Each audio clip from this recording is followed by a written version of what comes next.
Brought my own mic because I'm all about safety. Somebody told me not to wear shorts on stage. Does this distract you guys? Can you not pay attention to what I'm saying with these nice bowling pins down here? There's a lot of talk in the news recently, like about white privilege, you know. I didn't really feel white privilege when I was growing up. I was really pale, and I used to have to go to a summer camp, and my mom made me keep my t-shirt on and wear zinc oxide on my face so I wouldn't get sunburnt. And my camp counselors used to pay me in Snickers to do belly flops off the high dive while everybody else in my camp grade, whatever you want to call it, would chant, "Go, Casper the fat faggot." But you know what? I saw one of them kids the other day on one of them roadside memorials, so who's doing good now, John Armstrong? Looking like Casper the fat faggot is winning. You know, kids are mean.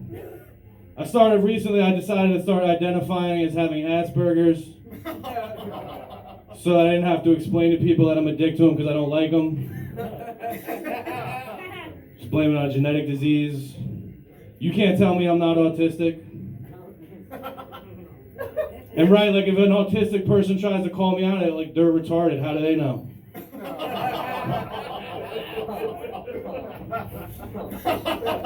Let's keep it real here, you know?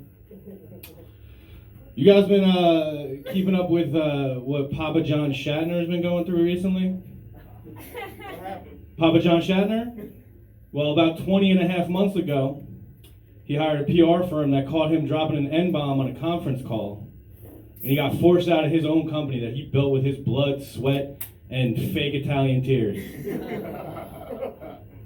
And recently he was on the One American News Network, aka QAnon Light, talking about the struggles of cancel culture and what he's been doing over the last year and a half. And he said, first thing I've been up to for the last 20 months is we've been working really hard to get that he almost said it again, that N-word out of my vocabulary. He said, we've been working to get that N-word out of my vocabulary. Has anybody seen Cesar Millan, the dog whisperer? I like to think that Shatner hired him to just follow him around, and he's riding through the old neighborhood. He's like, you know, it was better before these. And he's like, no, Papa John, shh, shh, shh. You need to show dominance. Shh. No more N-bombs. Papa John, no. Shh. Papa John. Not when there's cameras around, my friend. You know, or maybe maybe he hired that guy, David Goggins. He's one of them like fitness inspiration guys. His big slogan is when you think that you're done, you're only 40% done. He's like, John, I know it's hard, but when you see me and you want to say that word, you got another 60% of not saying the N-bomb in your tank. You got another 3/5 of a person of not saying the N-bomb in the tank.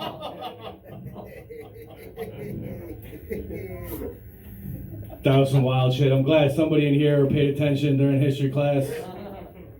The 3/5 compromise. Look, like I said, I didn't really know about white privilege, but I knew I counted as 5/5 of a person my entire life. You know, but yeah, no, you're right, man. You're right. 400 years or whatever. Amistad, some shit. Yeah. I was listening to NPR the other day. I know that I look like a cultured individual that listens to NPR. And they're interviewing some people that recently got evicted out of this large unhoused encampment in California. And the lady was interviewing some of these activists, and she was about to call them homeless, and then she stopped herself and she said unhoused, as if calling them unhoused is going to give them a place to stay. You know, in fact, I think that unhoused is a little insensitive. We should just start calling them free-range drug addicts. non-GMO junkies.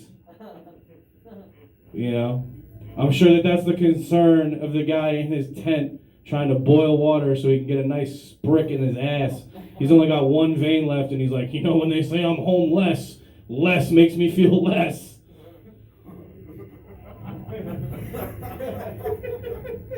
And then after that, on NPR, they were talking about Ruth Bader Ginsburg and the mark that she left on the feminist movement. And they kept referring to her, there was these young hip people that kept referring to her as the notorious RBG. The notorious RBG, which is an interesting comparison because that's after the notorious B.I.G. And if there's anything that he was known for, it was his progressive views towards women.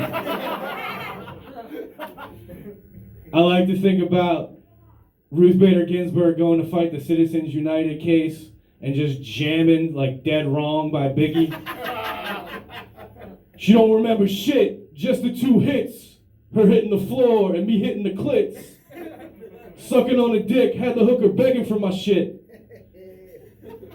And that bitch ain't ugly, my shit got rock quick. And she's like, yeah, this shall not stand.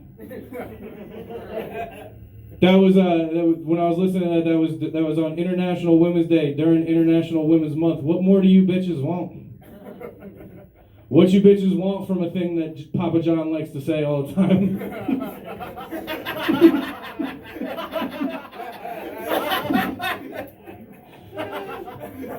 Tiptoeing, tiptoeing. One of these days you fuckers are gonna catch me slipping. Alright, I gotta wrap it up. Slipping, I'm falling. I can't get up. We just lost DMX. I think it should have been Drew Carey. I don't know what Drew Carey has to do with DMX, but fuck Drew Carey is what I'm saying. What was the last thing I had? I had one more thing I wanted to say before I just continuously run the light. Oh, okay, alright.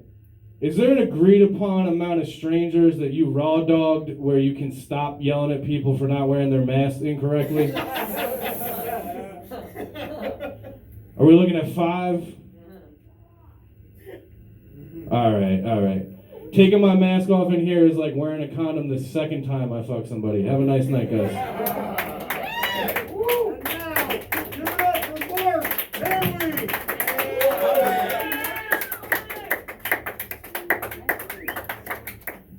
What's going on, guys? How you doing?